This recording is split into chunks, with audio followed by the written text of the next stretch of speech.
Дякую. Good morning, good afternoon, good evening, whoever you are, wherever you are, whenever it is for you. For me, it's just past midnight on Friday, October the 18th, 2024.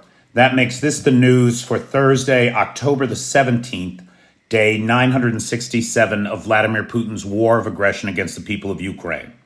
How do you do? I'm Peter Alexievich, and this is the Live at 5 from Kyiv, bringing you all the latest happenings from on the ground here in this European capital under siege. I see the peeps are starting to come in. Hey, Larry Kimp, how you doing?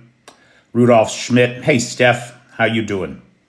Martha, nice to see you. Mel, how you doing? Darlene, hey, Tisno, Serbia's here. I'm sorry, Croatia, sorry. Hey, Nightshade, hey, Glenda. Glenda the Good Witch, hey, Rob Walker.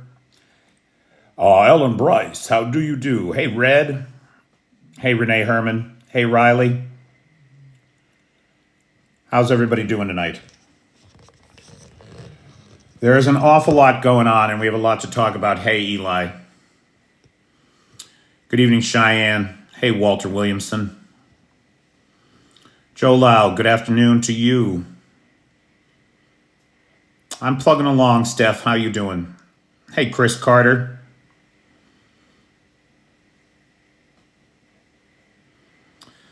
So the first thing that I want to do, hey, Joe, what do you know? The first thing that I want to do is I want to thank Fitz, who's the sponsor of tonight's live. That's Dark Irish.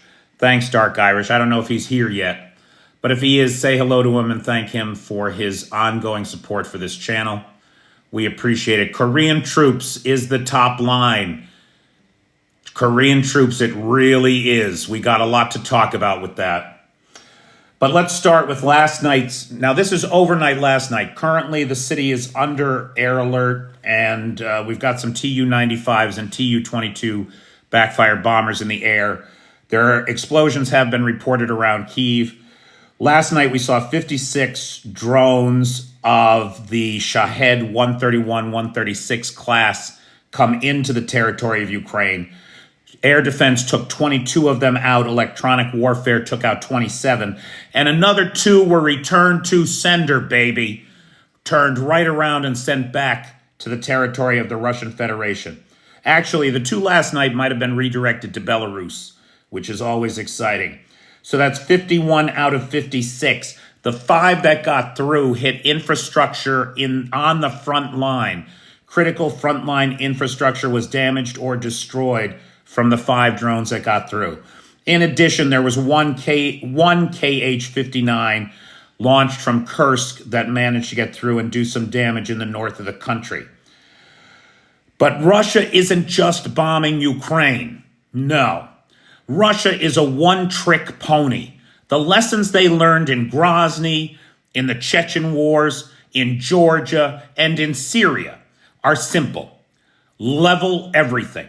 Scorched earth is the policy. It's not just, for them, it's not just a good idea. It's the only thing they know. And in their frustration, after 2 months of being unable to dislodge the Ukrainian defenders in Kursk, they have turned to leveling their own cities. And so what we're seeing are pictures coming out of the city of Sverdlikovo,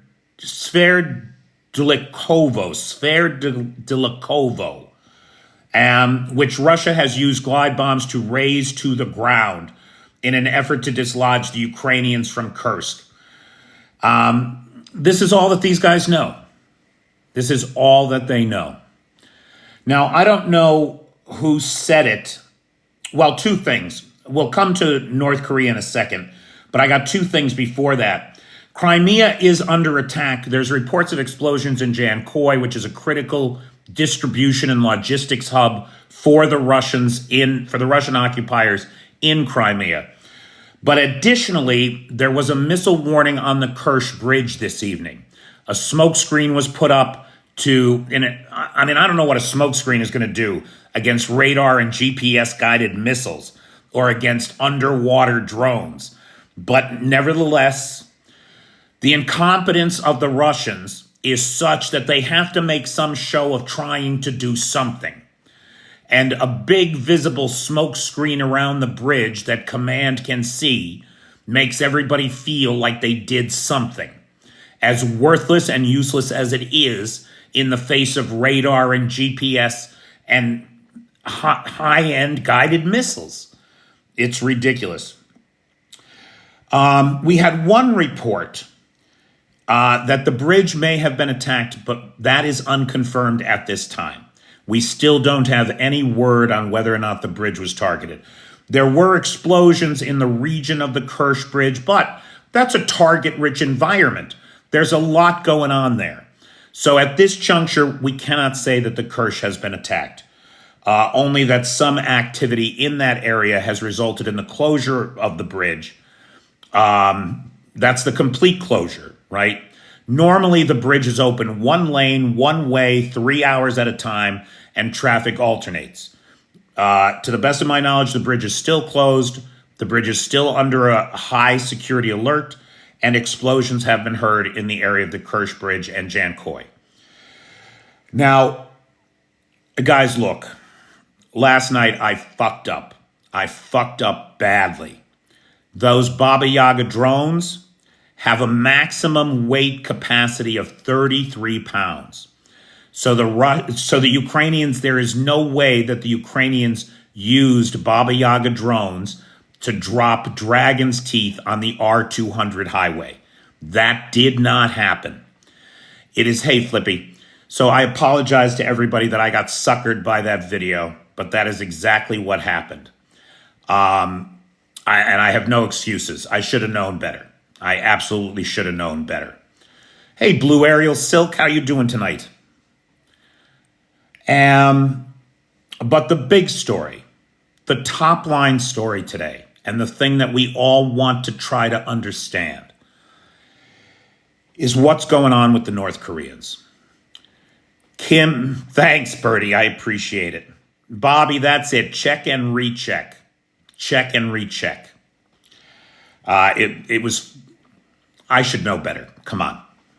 Anyway, with the North Koreans, we saw this week the North Korean dictator Kim Jong-un get on the TV and tell us that 1.4 million brave North Koreans had registered for military service in the last week. Now, look, I don't care who you are. You don't get 1.4 million volunteers in a week. That's because in North Korea, there are no volunteers. North Korea is a hermetically sealed capsule, a world unto itself that is controlled by the Kim family and has been since the North Korean ceasefire in 1953. 1953, right? What is that? That's 71 years. 3 generations of dictators. All of them who keep telling their people, now guys, look, this is what we got to understand about both the Russian Federation and the North Koreans. They rule through fear, intimidation, control, and control of the information through ignorance. Fitz, there's Fitz, everybody. Thank him for sponsoring tonight's live. Fitz says maybe he told them to volunteer. Dude, that's the only kind of volunteering that happens in North Korea. You are told you're going and you go because you are not a person. You are not an individual who determines your own fate, your own path in life. You are merely a material resource that the dear leader can use up and throw away at their discretion. That's the enemy. That's the autocratic impulse that we are fighting and that the Ukrainians are doing the fighting, the bleeding, and the dying for every fucking day. So 1.4 million North Koreans living in this hermetically sealed bubble for the last 71 years, being told every day that America is the great Satan and their enemy, and that the Korean War never ended, right? The Korean War never ended for these people. It's still going on. And Kim plays to that fear and hatred every day. Now he's suddenly conscripted 1.4 million men after having signed this pact of mutual assurance with the Russians. You can't tell me that he hasn't sold those 1.4 million boys, or some good portion of them, to Vladimir Putin, because that's exactly what he has done. That's exactly what he has done. Now, that is very disconcerting. That is very, very disconcerting. Because look, you don't conscript 1.4 million people as a bluff. You don't blow the roads and railroads and bridges into South Korea, your neighbor, as a bluff, just to turn around and go home, or as a publicity stunt. That's not what you do. You don't conscript 1.4 million men and put them in uniform, feed them, house them, provision them, equip them, train them at your cost, at your expense, as a bluff. What is his intention with these 1.4 million men? Suppose that 250,000 of them are headed to Russia right now, or will be in the next year. Why aren't I fighting? Because I'm old and fat and have no military background at all. That's why. Believe me, if the Ukrainian military would take me, I would go in a heartbeat. In a heartbeat. Anyway, that is not my skill set, so I do what I can. Now look, what does this thing mean? Russia and North Korea have been telling their people for years that we are the enemy, that the West is the enemy, the great Satan, and we are coming for them.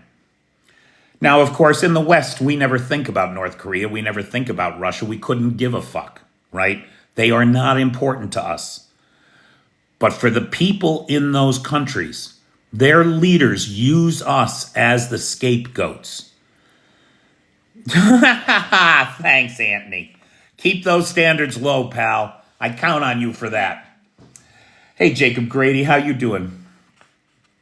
Anyway, this war propaganda of these communist or post-communist states has been drilled into the minds of the people of these nations. And now we've got Kim with this vast reservoir of human capital, and you've got goddamn Putin with a desperate need for men.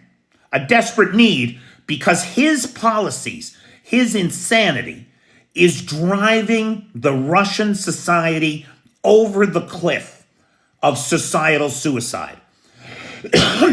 His own people have fled from him literally by the millions. 1.2 million people have fled the Russian Federation in the last 2.5 years. And more are leaving every day. The death rate exceeds the birth rate to the tune of what? Something like 5,300 people a day.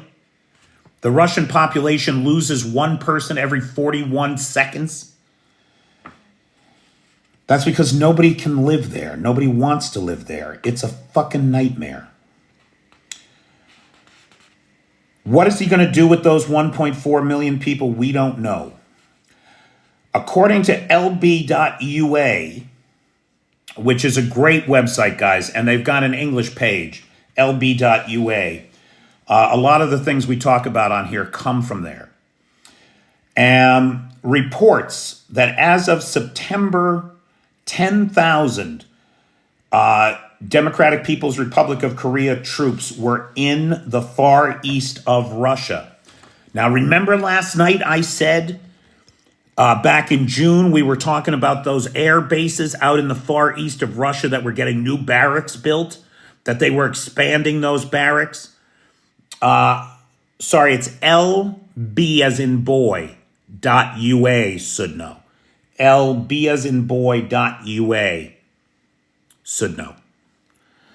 Now, remember we were talking back in June that there were air bases out in the far west, or I'm sorry, in the far east around Vladivostok that were being expanded. Correct, PT, thank you.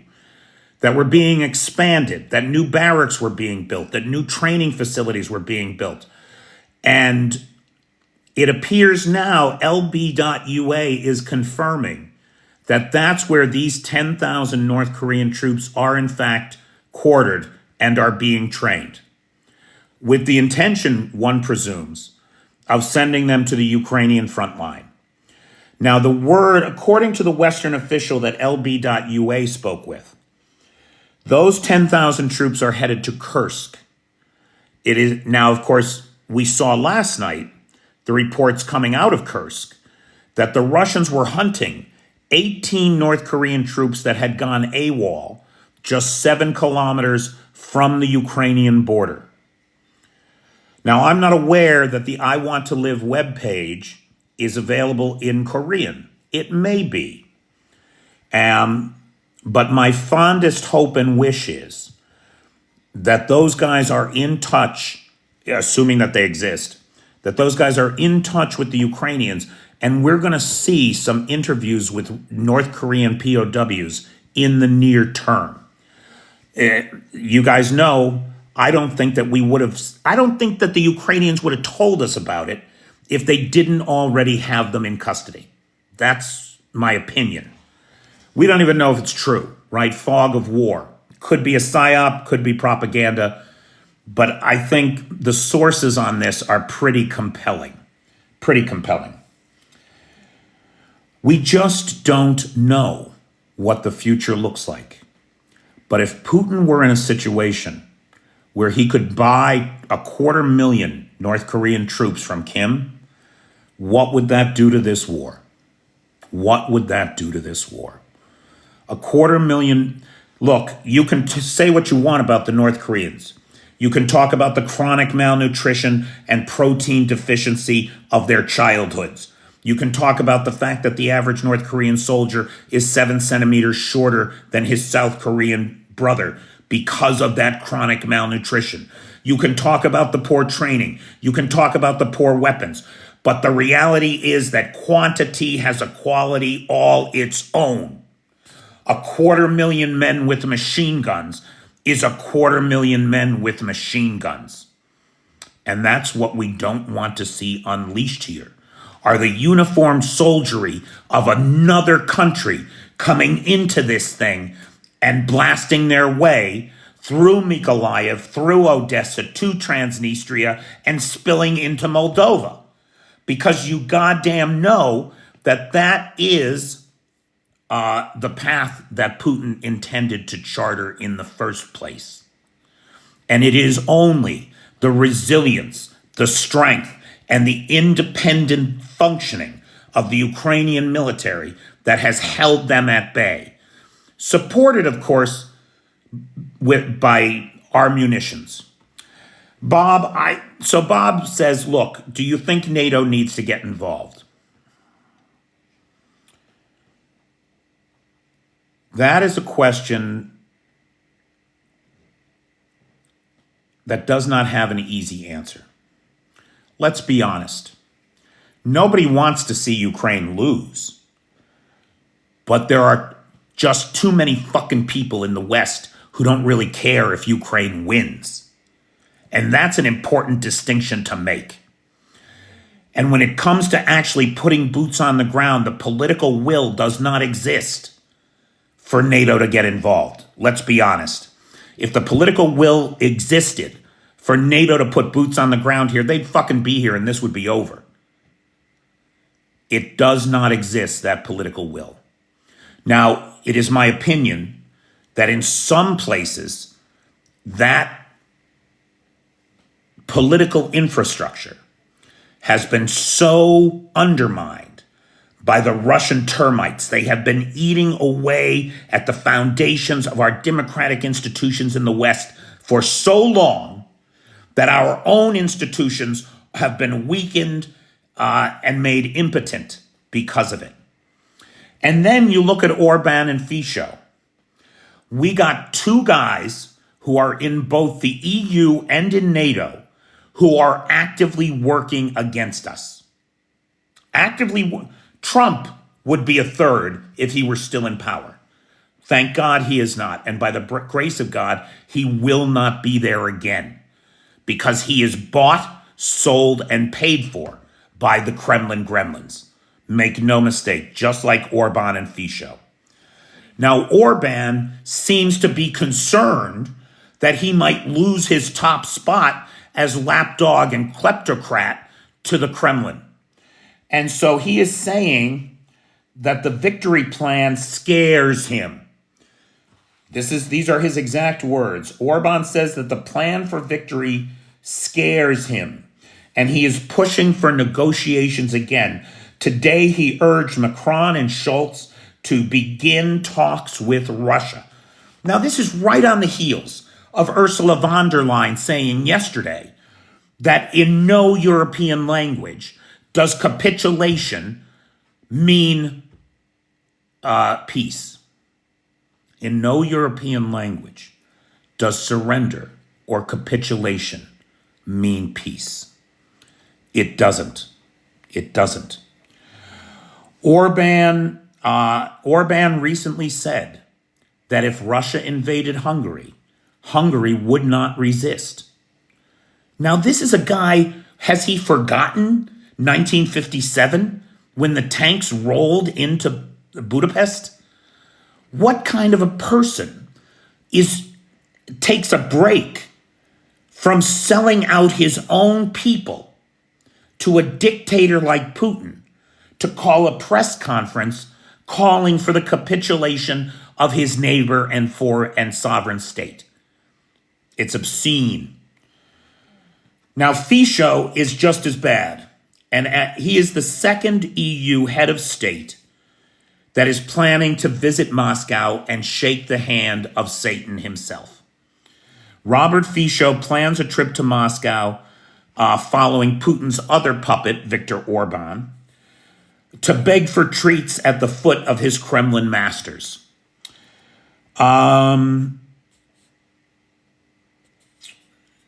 He blamed, in a speech yesterday, he blamed the EU for sabotaging peace plans, with no evidence to suggest that that was true. But rather, he repeated the lie that we heard from Putin's own mouth on January 1st, 2023. Remember, we've talked about this before. In an interview with RT on January 1st, 2023, Vladimir Putin said that he magnanimously withdrew his troops from Kyiv as a gesture of goodwill ahead of signing the peace negotiations. The peace treaty, rather, that had been negotiated with Kyiv. This is a lie. There were never any such negotiations. There was never any such treaty. It's just the bullshit propaganda of the Kremlin gremlins who have to look strong to their people. They have to play the victim and then blame the actual victim, which is what Putin was doing when he told that lie. We made a magnanimous gesture in the interest of peace. No, you didn't. You had your hat handed to you by the Ukrainians who outthought, outmaneuvered, and outfought you from day one. That's what happened. Make no mistake. We all saw it, the 41-mile line of armored vehicles and tanks that never moved again because of the incompetence of the Russian military and the corruption of the Belarusians. Let's not forget, right? I don't know if you guys know this. We've talked about it before. But one of the reasons that 41-mile column of tanks existed in the first place was because a bunch of Belarusian officers sold off the fuel on the black market that was intended for them. That kind of corruption is built into a system like Putin's. It's systemic. It's part of the system. It's not a bug. It's a feature. This trip of Fico's is planned for May to commemorate the end of World War II. It is particularly distressing to me that he is planning to go to Russia to commemorate the end of World War II, a time horror for Europe when Russia itself has unleashed the largest land war in Europe since World War II and committed unabashedly war crimes like we saw in Bucha. And you have Fico saying that there is no evidence that Bucha was Russian. 450 civilians in a mass grave, their hands tied behind their backs, their eyes blindfolded, many of them stripped. And you mean to tell me that there's no evidence? The evidence of Russian war crimes here is both overwhelming and compelling for any unbiased person looking at the evidence. It's a sin.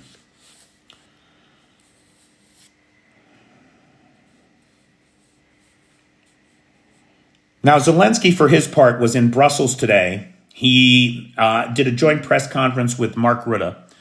And this is the first time I actually heard him say this, though I have assumed it was the case.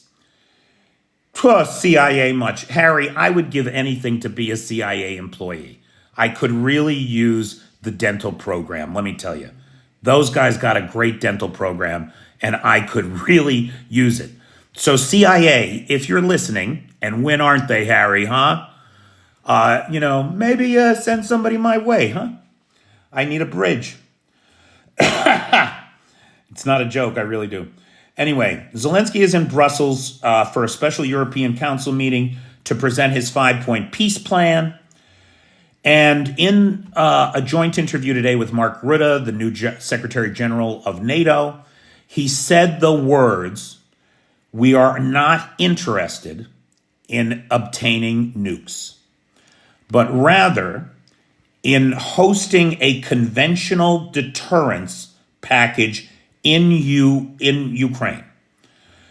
And that's all that's needed here. That is all that's needed here.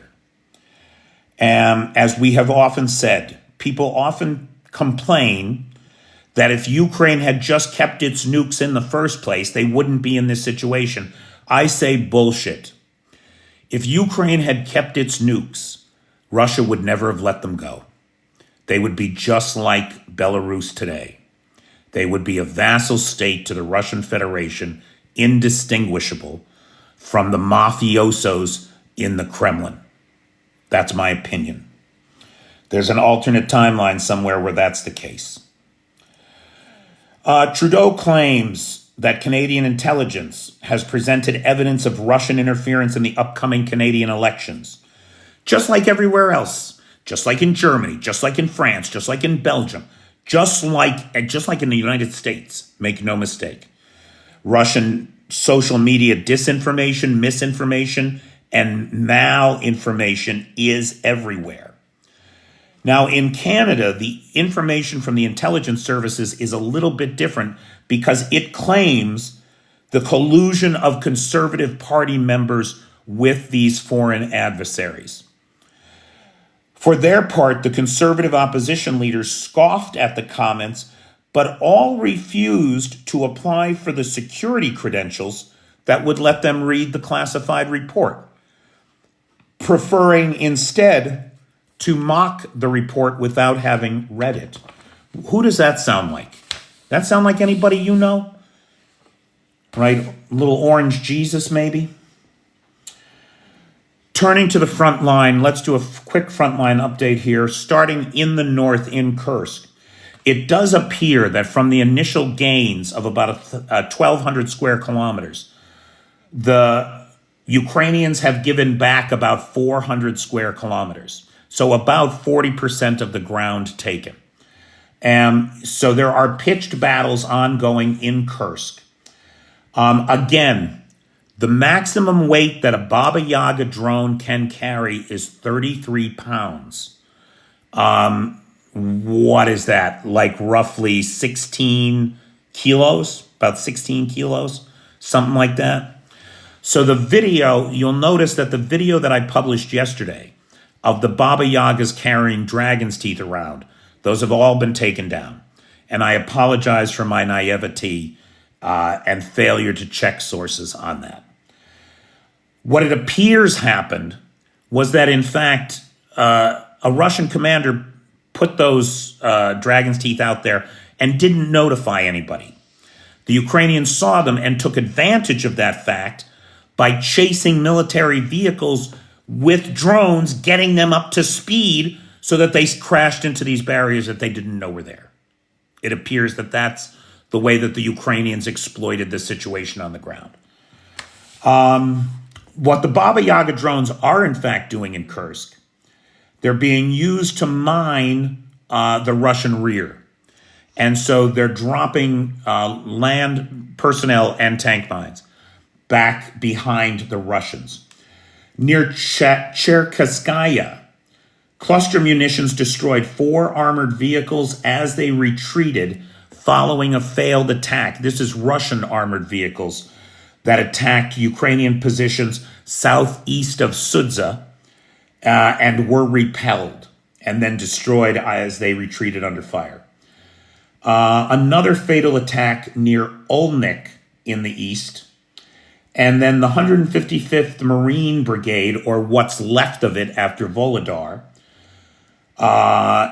is surrounded in Kursk. So the Ukrainians are under pressure, make no mistake up there, but they are holding their own. In Belgorod, we've been talking about those cross-border incursions that I thought were likely being used to fix Russian troops in that area. It appears that there's more going on than that. There are reports of a new breakthrough into Belgorod. It appears that the Ukrainians may be trying to cut the ground lines of communications to the western Kharkiv offensive and Vovchansk. Now, if they can do that, if they can flank the Russian incursion into Ukraine and cut those ground lines, denying them more ammunition, more food, more resources, medicines, etc., they'll starve them out. They'll starve them out, and they'll be able to do a double envelopment and pincer them out of there. Hey, Rational Squirrel, how you doing? In that region, Ukraine has cleared 400 hectares, about 1,000 acres of forest near Lipsky. Moving down the line to the Kupiansk-Svetove Kremina line, Russia has about reached the Oskil. They appear to be within a stone's throw of slicing that salient in half. That appears to be the case. South of Chasiv Yar, the Russians have established a bridgehead west of the canal. Now, that's the big fear that we all have in Chasiv Yar, right? The canal provides a natural barrier. If the Russians can't get beyond the canal, as they have failed to do for the last 63 days, Ukrainian forces in Chasiv Yar should be able to hold on. That situation is evolving and is fluid. It appears that just southeast of Chasiv Yar, where the canal, there's a bridge there, and the Russians seem to have captured that bridge and now have established positions on the western edge, bleeding into the western side of the canal. That puts them in a position where they've got fire control over the road to Chasiv Yar. Additionally, they're banging the rear positions in Chasiv Yar with glide bombs, hitting the Ukrainians where it hurts. That situation is evolving, and we'll have more on that tomorrow. Toretsk is unchanged for the last 4 days. For the last 4 days, fighting has been ongoing hand to hand, door to door, building to building, with a report from the UAF spokesperson that there is not a single building left intact in the city of Toretsk. It is a wasteland, a moonscape. There are also continuing reports of Russian soldiery in civilian wear, which is a violation of the Geneva Convention. In Donetsk, Russian forces threaten encirclement of Selidove. That's a large Ukrainian frontline town. The town is virtually empty at this juncture of civilians, but there's a bunch of Ukrainians there. I don't have a head count. And that appears to be what's going on the front line. In military aid news, the Pentagon has unveiled a new $425 million aid package. This is part of the Presidential Drawdown Authority. Now, look, we talk a lot about the pledges that America has made. And I, for one, am always disappointed when we don't keep our fucking word. Like with those Patriot, where the fuck are the Patriot batteries that we promised these people 6 months ago? Why are they not here yet? For his part, Biden has said that he has directed all of this presidential drawdown authority, and he has directed the Pentagon to deliver it before the end of his term. So before 1/20/2025, everything that Biden has said we should have should be here. Now, what's coming in this package? It's all air defense, essentially. There's some small arms. There's some ammunition for man pads, including javelins and the AT-4s, the 84 millimeters. Some TOW anti-tank missiles, artillery, of course, of the NATO standard 155 and 105, air-to-surface munitions, HIMARS ammo, Stingers, RIM-7s, and NASAMs. Air defense, air defense, air defense. That's where this country needs help, right? Some wheeled vehicles as well are in there. A DoD spokesman assured the press that the U.S. would continue to work with over 50 allied nations and partners through the Ukraine Defense Contact Group to meet Ukraine's urgently needed battlefield requirements, quote, and defeat and defend against Russian aggression, end quote. Finally, last high-level point here, Germany has announced a new aid package, which includes the AIM-9L guided missiles, 4,000 strike drones, and 300 reconnaissance UAVs from the German cabinet. Okay. We talked about the Aussies last night sending 49 Abrams M1A1s. And that's it for me. That's the top line for tonight. Now, ladies and gentlemen and other non-binary folks, if you see our buddy Fitz, Dark Irish, out there, please thank him for his sponsorship of tonight's live. I want to thank the moderator team, who are the best moderators around: Cheyenne, Vanetta, PT, Jay, and Travis. Thanks, guys. I want to thank Nightshade, who has the Peter's Peeps group on the Book of Faces. That's where all these lives get posted afterward. And I particularly want to thank Vanetta Larrett for her ongoing work and commitment to our Google Doc share, where you can find our email message templates to Congress, the Senate, and the White House related to all of Ukraine's needs and asks and what we're looking for. Sharon is saying, really, Sharon, what's your source on that? Sharon is saying that the first North Korean POWs have been taken in Kursk. What did I say? What did I say? I said if they weren't already in Ukrainian hands, we wouldn't know shit about shit. Did I not say that? Okay. And finally, let me thank Lars, who has the Discord server, and Lars, I just totally drew a blank. Oh, and the Alexievich archive. Thank you, Lars, for all you do. All right. Invaded. Okay. So, look, whether or not Sharon's Telegram channel is accurate, right? Oh, that sounds good, Fitz. That sounds good. Since the ammo dumps that have been blown up in Russia, what's the missile launching like? Lot less, William. Lot less, pal. We're seeing a lot of drone activity, but we're not seeing a lot of missiles coming in. Last night it was just one fucking ship to ship missile, a KH-59. On potato rolls, please tell me with homemade coleslaw, man.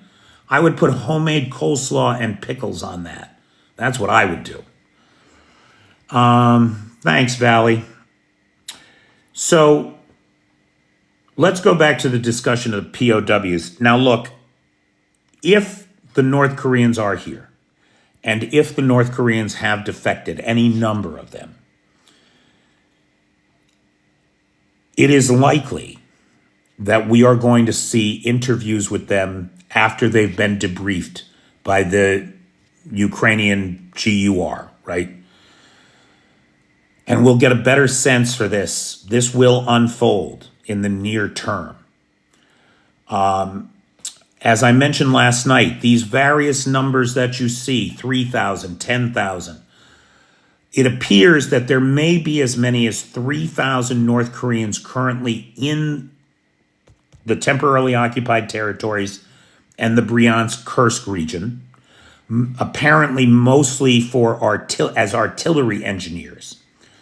And then when you hear that big number, that 10,000 number, that's what's currently being trained out in the Far East and is not yet in country. What concerns me, though, are the 1.4 million conscripts. What is he doing with them? Curious as to why Russia can advance in Kursk but not in Donetsk. It is defensive lines or troops. So, Bobby, it's now again, guys, you know I am not a military expert. If I were, I wouldn't have made that mistake with the Baba Yaga last night. I'm still kicking myself over that. It was stupid. Oh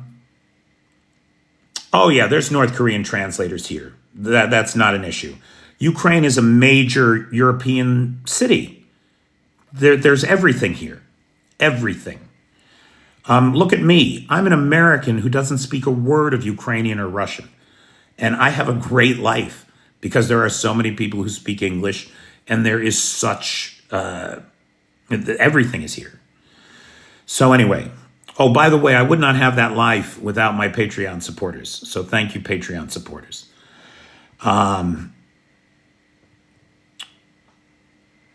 When it comes to Kursk versus Donetsk, it is important to remember, Bobby, that the Ukrainians took the Russians by surprise. Kursk was under-defended. It appears that I think it was, if I'm not mistaken, I'd have to check for sure, so don't quote me on this, but if I'm not mistaken, the Kremlin allotted something to the tune of $14 million US for the creation for building frontline defenses. And apparently most of that money was stolen by the contractors. And then of course there weren't proper troops there guarding Kursk. There were just 18-year-old kids fresh out of high school doing their annual year of service, where normally all that they would be doing is filling sandbags in flood regions. They're now on what's basically a front line. And because no one was expecting an attack on the Russian Federation, the Ukrainians were able to leverage surprise. And so they got in there, they dug in, and it's always easier to defend than to advance, right? And so the Ukrainians have dug in on the territory of the Russians, and they're essentially holding those dug-in positions and giving up the forward positions. In the Donetsk region, that front line has been there for 10 years.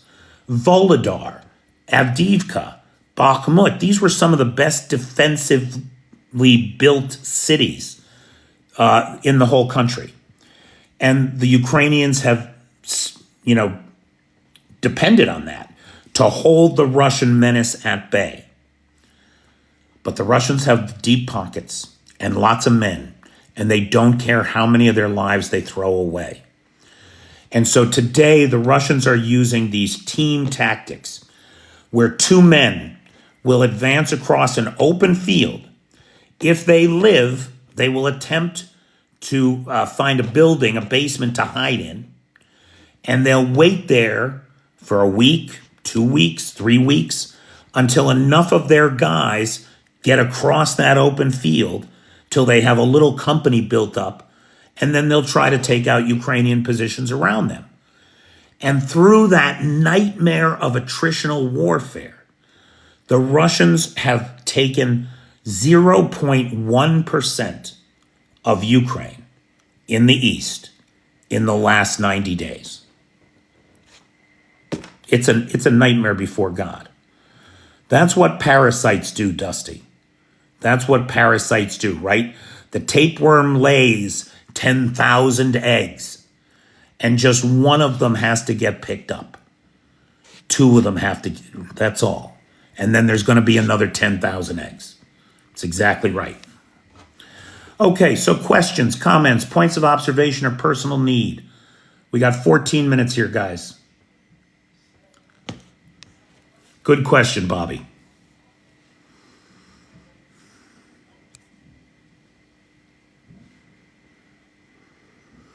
Maddie Wright says, effing hell, I say your name 4 times a day.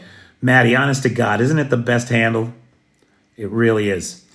Kim Jong-un is happy to sacrifice soldiers so long as ballistic missile satellite tech keeps coming. You are not kidding. Clay, I don't have any funnies today. I'm sorry, man. I'm trying to think, man. I really don't have anything.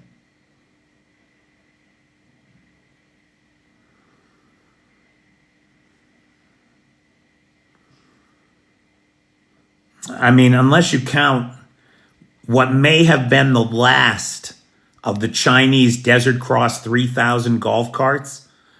I saw a video of it getting targeted with a TOW anti-tank missile up in the, somewhere up on the Kupiansk-Svatove-Kremina line. And that may have been the last of or one of the last of the Desert Crosses. You got it, William. Russia can only print money. Oh, now that's a story that I didn't have a chance. I recorded the video just before the live. But the Standard & Poor's Purchasing Manufacturers Index, or Purchasing Managers Index, is out for the Russian Federation. And for the first time in 28 months, we saw it contract. Now, just to be clear, what that is a reduction in manufacturing orders. Now, why would manufacturing orders be down? Well, they're down because demand is down because prices are up. According to Hankey over at Johns Hopkins, real inflation inside of Russia is running at about 24%. 24%. Sanctions are killing them. The ruble, let's check on the ruble. The last I checked, it had bounced back a little bit from yesterday's lows. And the last I checked, it was at 97.15, I want to say. Let's see where it ended the day, shall we? Yeah, the last I checked, it was at 97.15. And it ended the day at 97.39 to the dollar. So the ruble continues to erode. That's off about 16% since the Kursk invasion began. Can we do more sanctions? We sure can, Rational Squirrel. As a matter of fact, the UK just sanctioned another 18 vessels of the Shadow Fleet, right? That's the fleet of leaky old rust buckets, uninsured rust buckets, that the Russians are using to move illicit oil. Turtle tanks are still a thing. As a matter of fact, we saw an entire line, a column of them fits, totally blown away in somewhere around the Seladove, Kirkova direction, somewhere around there. I think there were 7 tanks, turtle tanks in the column. They were all destroyed by Ukrainian FPV drones.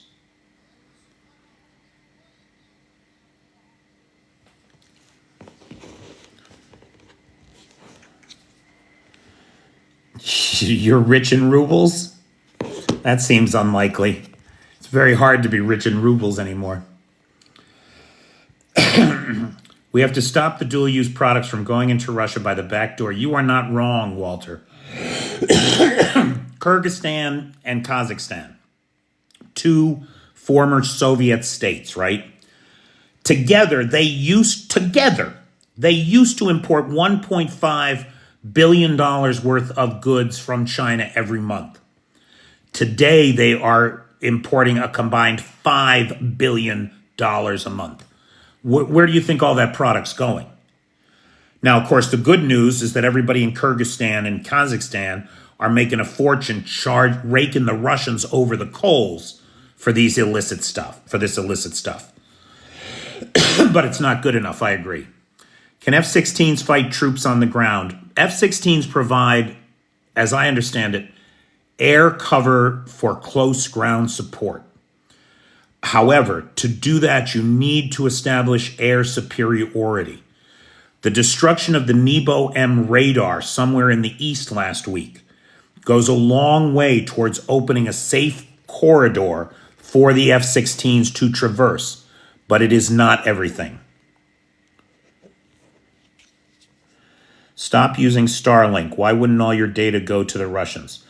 I mean, I wouldn't use Starlink because it's Musk's product and he can't be trusted. Just the fact that, as far as I know, he still hasn't shut it off in fucking Russia, which is a problem because the Russians are using it.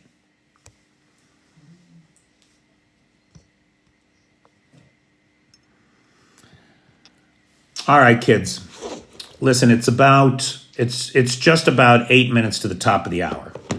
And I got to tell you, I had a long day. I did not get a nap in today. So I'm going to call it a night. I want to thank again Fitz, who is the best when he's not the worst. I want to thank the best moderator team around: Cheyenne, Vanetta, PT, Jay, and Travis. Thank you, Vanetta. I hear that they are changing over to the Kartoffel. I don't know what a Kartoffel is. It appears, if anything, they're changing over to the yuan, the Chinese yuan, is what's happening, because the ruble is now dead as a currency of international exchange, right? So big thanks to the Mod Squad. Big thanks to Lars, who's got the Alexievich archive and the Discord server. Thanks to Vanetta, who's got the Google Doc share. And thanks to all of you for being there for me. Because you are there for me, I can be here for you. Oh, it's a potato. I don't speak Russian. All right, kids. Make it a great day. I'll talk to you tomorrow. Hey, Pugga Mahone. I don't speak German either. Nein. All right, good night, everybody. Take care.